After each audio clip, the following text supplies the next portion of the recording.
Alright, welcome guys. This is going to be our first fleet versus fleet battle. My name is Henry. I'm sure you see me in the community. I'm flying Jonathan's fleet from the Nationals. His fleet is very straightforward. It basically is going to be Steelers Warbird with several Fraggy Brels. The objective of this fleet is going to be to alpha strike to get as close as possible, put as much pressure on your opponent as soon as possible, preferably turn one. Flying the other fleet is going to be Joseph. I'm sure you're familiar with his fleet. I'm gonna let him explain it. If you will go ahead, Joseph. Hi guys.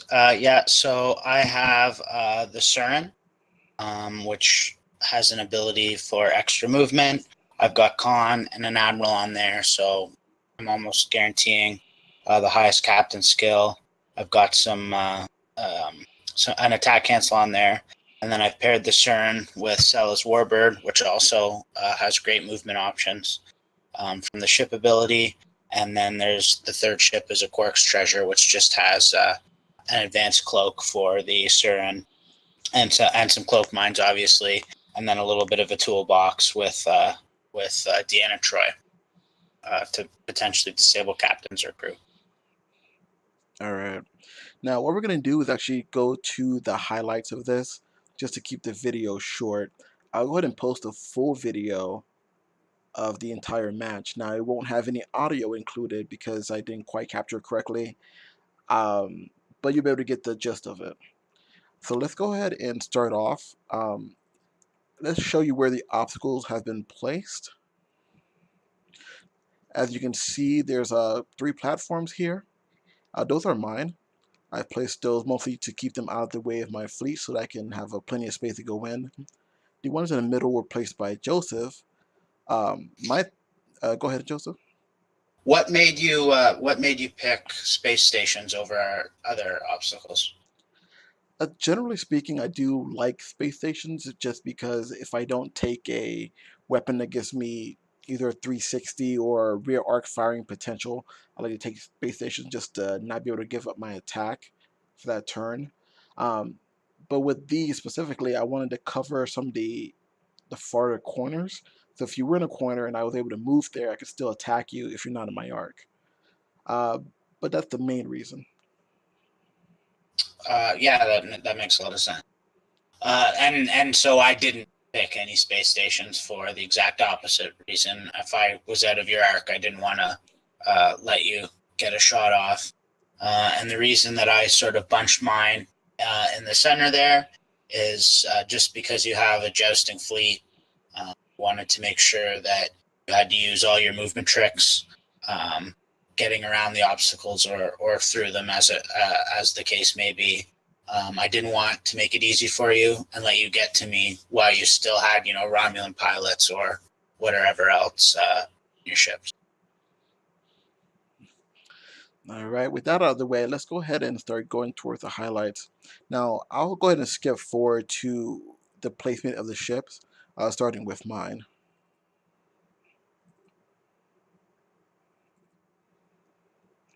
Now, as you can see, I'm placing my first 2 Brels here. My captain skills are going to be like 5, 7, 8, and Thila's 9. Sorry, 4, 5, 8, and 9. I'm going to hit the play button here so you can kind of get an idea of what we're thinking. Now, I see a lane that I can kind of come up, and with my Romulan pilot, I can change directions based on what I need. Um, I'm expecting him to go to one of the 2 corners, so I'm either going to go straight up here and then to the right, or straight up then to the left. At least that's what I'm thinking at the time. And so because you're underbuilt, you always have initiative first turn. So your 4 and 5 always place before my shuttle at 5. Yeah, this fleet had the potential to go to 130, but it really wanted to be able to get the Jennifer Cisco off. Uh, that's very crucial for this fleet because a lot of other fleets will try to Jennifer Cisco you to either prevent you from doing your alpha strike or to cripple one of your ships, and that could be potentially devastating. Yeah, for sure. And I think you're gonna find a lot of these captain skills showing up in other fleets. So you want initiative to move last as well in that case, right? I mean, Absolutely. the game this match is a little deceiving in that in a lot of fleets now it's not just as high captain skills as you can get it. You're seeing a lot of fives, you're seeing a lot of fours, you're seeing sevens. There's so many tricks nowadays to be able to move first or activate later, etc. Yeah, exactly. All right, so let's go ahead and jump forward to Joseph's placement.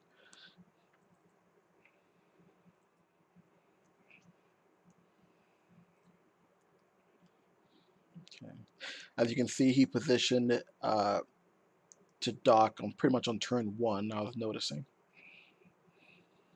Yeah, so it's pretty tough for me to be able to get my shuttle outside of range of your Cella's Warbird, and your Cella's Warbird is firing 5 dice with pretty good quality on it. Um, so I was pretty sure I wanted to get it off the board, so they couldn't destroy it first turn, because then that really puts me behind the gun, and I've got to chase you. And then my Surin, I Uh, just kind of want to end behind my massive of objects, so you've got to come all the way around them or go through them and risk losing action. yeah, and that'll definitely come into play later in this game. So let's go ahead and jump forward to I'm placing my 8, which is Picard, on a Ferengi Brill here.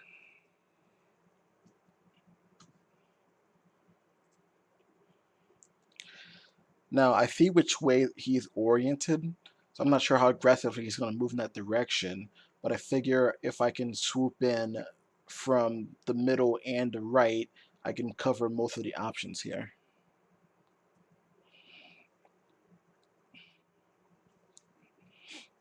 Okay.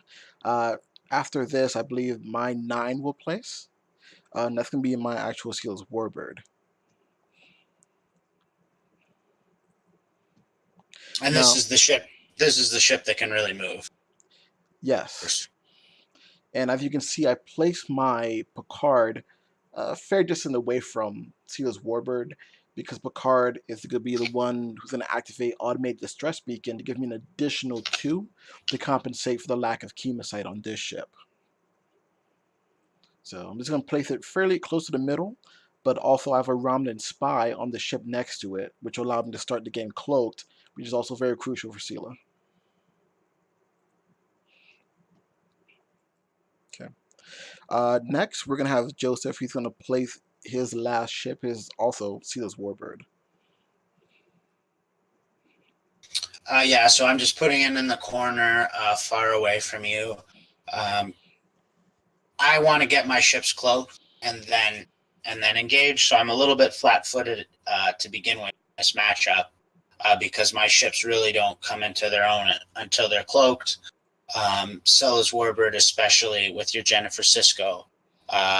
If you disable my interface, I don't have an attack cancel first round, so I definitely don't want that ship engaging you in any way, shape, or form.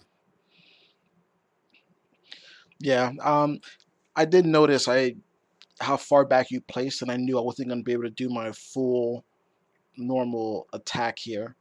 So I tried to get in kind of close enough to put pressure on you, but I figured Sheila could get in and maybe get a sneaky attack early on. But let's go ahead and look at the movements. The first ship for me is. Well, we should probably talk about Jennifer Cisco because that was somewhat relevant. Oh, that's very true. In this fleet, I wanted to actually reduce his captain skill to change the order of firing. So instead of getting rid of his mines, I went ahead and disabled Worf on that ship. Yeah, so that drops my captain skill on Cella's Warbird from a 10 down to a 7, which is relevant because now his Picard and Cella's Warbird of his own are activating after my ship. Yep. And I figured that he had a shuttle, he had the cloak, so more than likely he would have more actions that he'd want to do and more turns he'd want to do it in, giving me a little bit of wiggle room to get in there on the second turn since I wasn't going to be able to strike him on the first turn because he didn't set up in a Jagt formation. Yeah, that's right. And so then Stella's Warbird is actually in a bit of a precarious position, but then the trade-off there for you is now I get to place a mine to sort of guard it, which you can see there, uh, in the top left, and that's sort of protecting it because now if your ships do commit to attacking it this round, you're going to get some serious damage across, but you're going to be going through mines for one turn and very likely 2 turns. Yeah, I did expect both mines to come out, but I thought maybe if you didn't put out both, it was because you were going to move forward and drop the mine on the other side or to try to block entrance, etc. Yeah, that's right. Well, and then the other thing that your pressure does that's important is that mine's really far back, right? Against a normal fleet, I'm normally doing a 2 come about with my shuttle and dropping mines on the second round before it tucks away and docks. This isn't giving me the board control that I really want. I'm glad it's there. Wrong, protect my ship in the corner, but it's not ideal. So I didn't want to commit both to that bad position. Gotcha. Which makes sense. Okay. So let's go ahead and go to the first movement here. Hit play.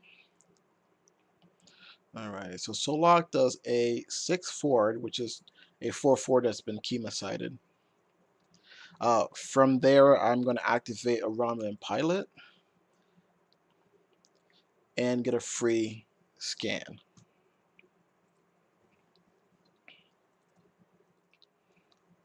Now, I'm trying to orient myself to where your Valdor is. I figure I can probably get these two Brails into the action and maybe get some shots off on turn 2. And CeeLo could probably get there turn 1. Uh, from there, the next move would be your shuttle, and it does exactly what you would expect it to do. It docks and just removes itself from the board. And that is the last we will see of that fellow. Okay. So next we'll go through the next ship movements. Uh, the next ship to move would be my ship. It's going to do something very similar to what the first ship did. It's going to Kima sight at a 4 to a 6, and then it's going to go ahead and do a Romulan pilot.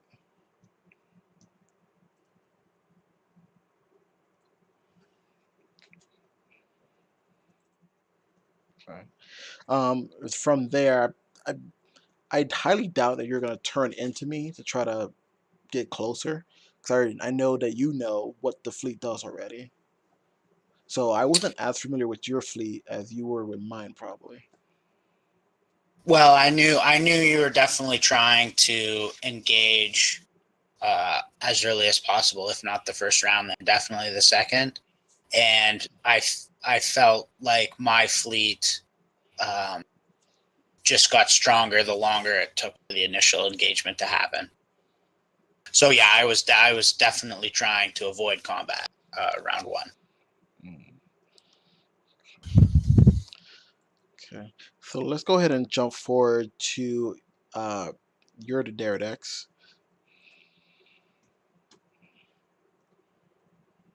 So I'm being cautious here, just doing a 1 forward.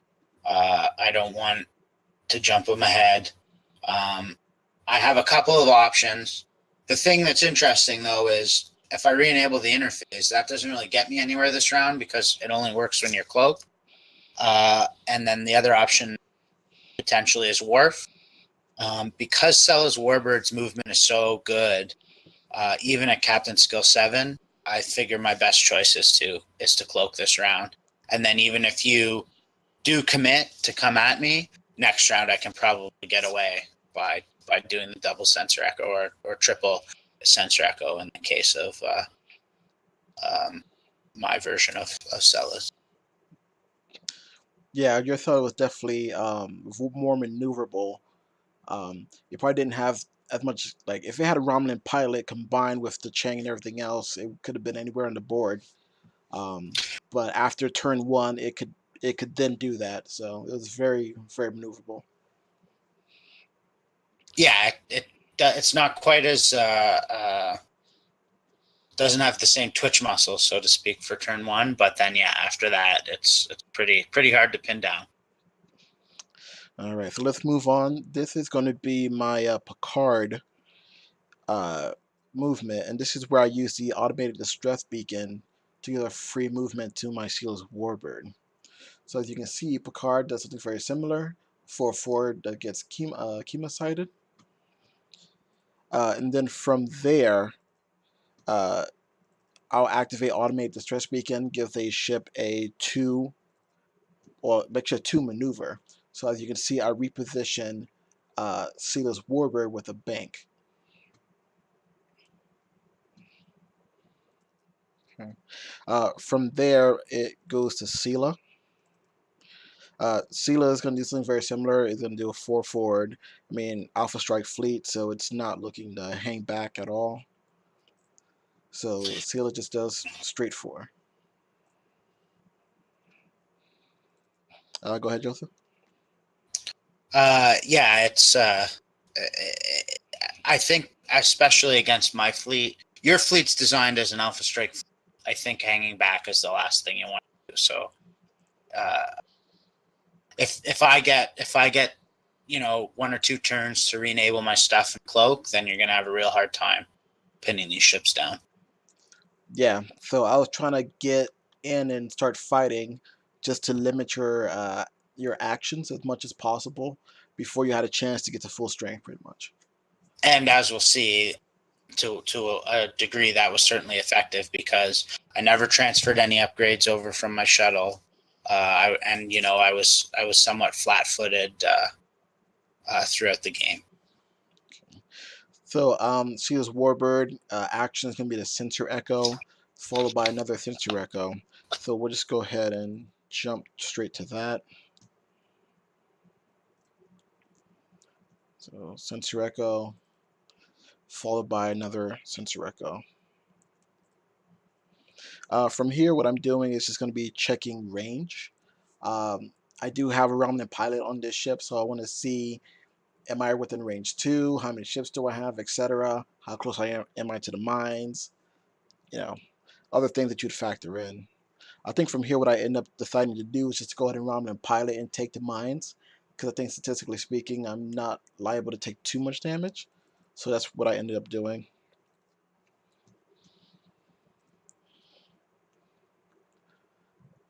Then, as you can see, Sela is pretty much, you know, I could have had just about any ship within range 3. It's not quite what I wanted, though. But as you can see, the dice come out for that mine damage. Yeah, and I think I got a hit or something. Can't. I have it here. I end up taking 1 hit to the hull. Yeah. So So if correct analysis on your. Yeah. So if you look in the top left corner of the screen, you'll see that 1 hit being applied to Sheila's Warbird. Again, like, I wasn't too scared of the mines. I do have 6 hold under the Derridex. It's not a small ship.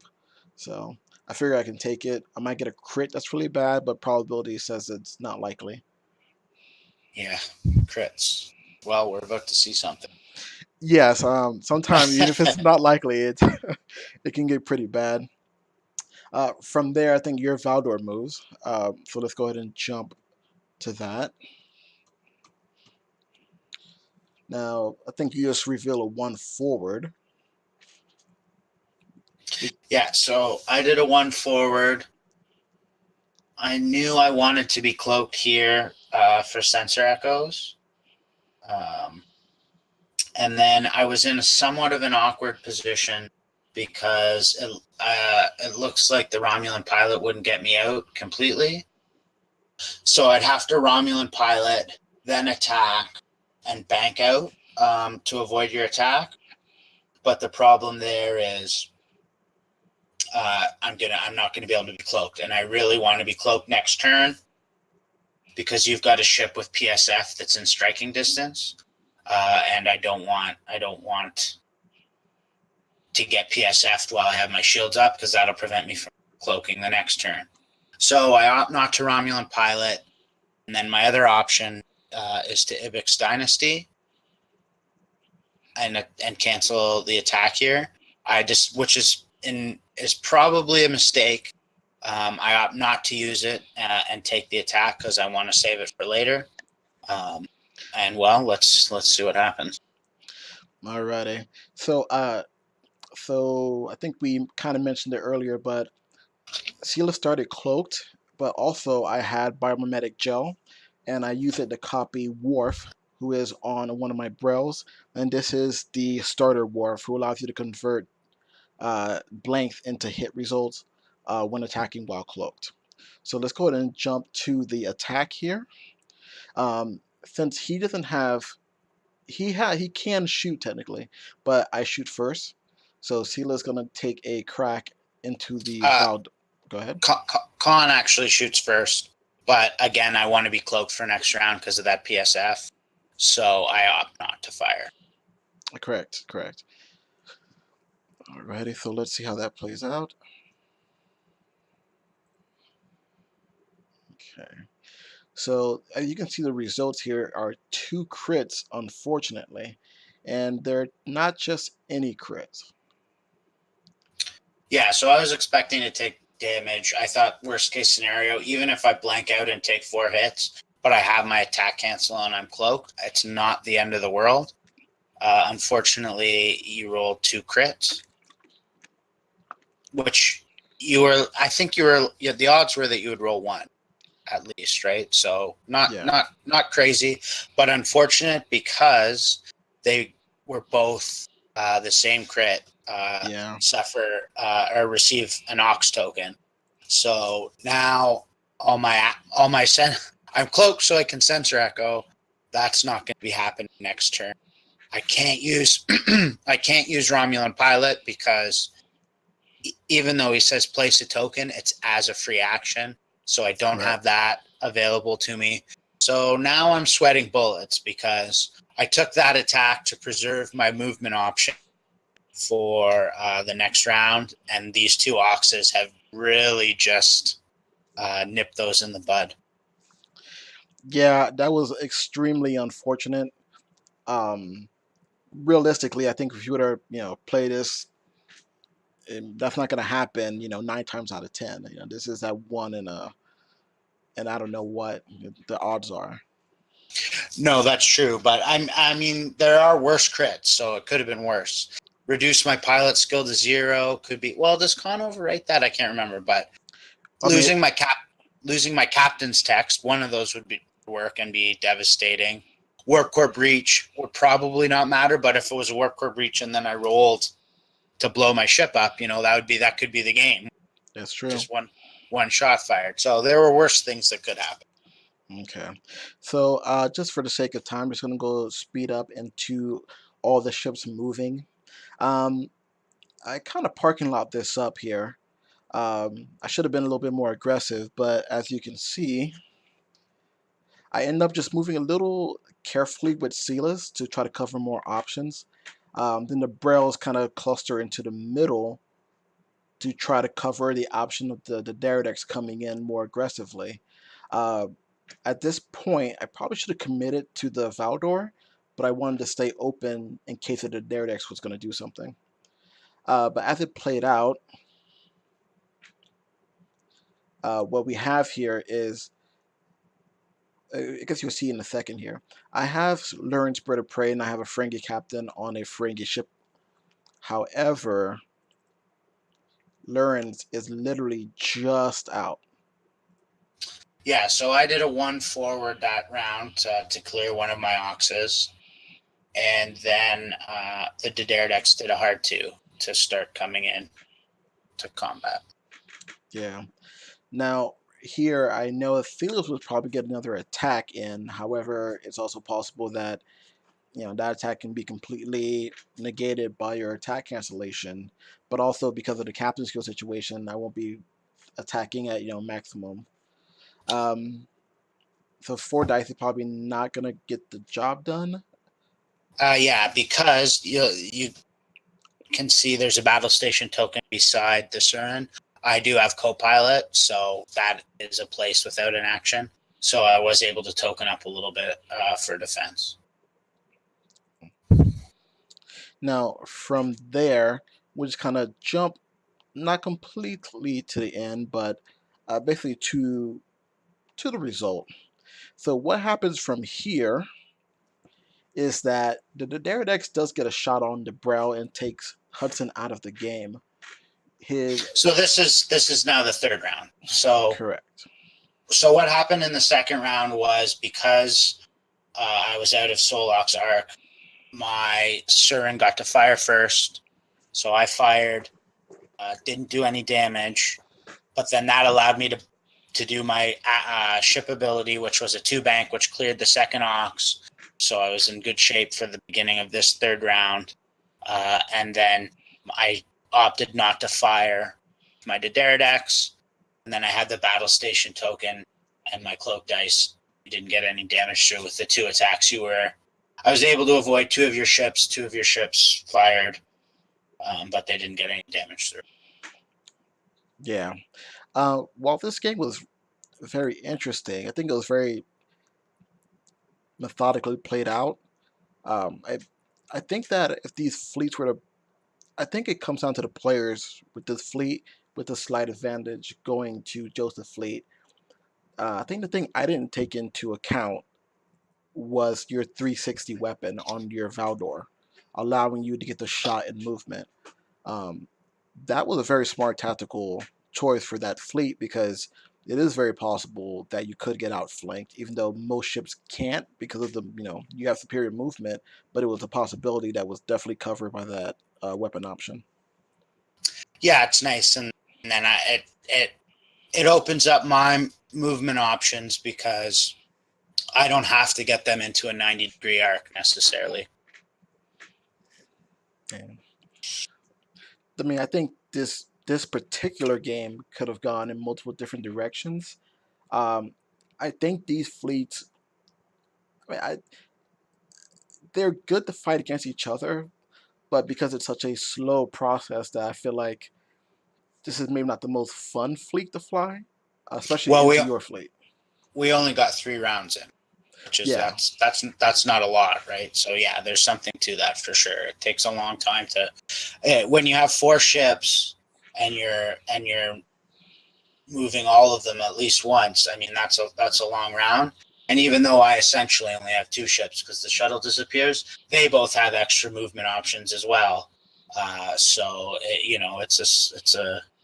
it's a lot of planning. yeah. I mean, I think later on in the very last round, I was able to use my biomimetic gel to copy your Romulan pilot, and then use it since I moved first to just get that option away from you. But you were still able to get out of the arc of the majority of my other ships. So Yeah, so now I'm just slowly starting to like break free with the CERN, right? Because once I fully get past you, then I'm sort of clear. So had I had my Romulan pilot, I would have got out of arc of probably all of your ships. So you had your biogel active again because you used it to copy Worf, but the time tokens had ticked off. And then yeah, that was probably my favorite play of the game, which was you astutely realized that you needed to stop me from using my Romulan pilot. So you copied it and used it near Stella's Warbird, which activates before con, and forced me to discard my own Romulan pilot. Also giving your ship a move. yeah. Now, if you had played Jonathan at Nationals with this fleet without knowing exactly what it was doing, how do you think you would have set up against it? Well, so it would have depended because by the end of by the time we made the cut, or even around before that, I already sort of knew uh, what it was up to. Um, uh, first, let's say first round, beginning of the day. I don't know exactly if I would have done this because this was me thinking about it a little bit, but definitely I'm trying to avoid combat because I know it's coming. I know he's coming in first round, right? I mean, there's just so many movement options, and the automated distress beacon is a real tip off that the fleet is looking for round one engagement. That's a good card, but normally, You wouldn't see it in well, most yeah, you don't builds. exactly. You don't see it unless it's for that extra push to close distance. Yeah. So the last thing that we talked about was how do you think that each fleet would have done against an average fleet?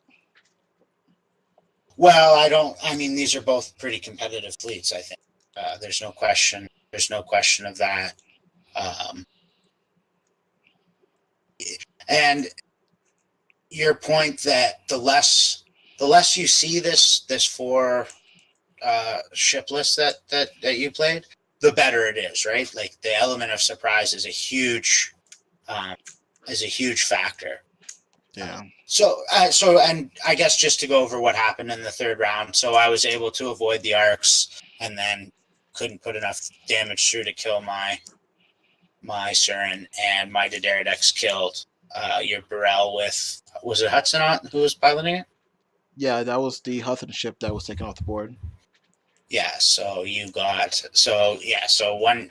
one ship died, and then sort of looking at the board at that point, my Surin could really jet away, and my Daenerys was behind all of your ships.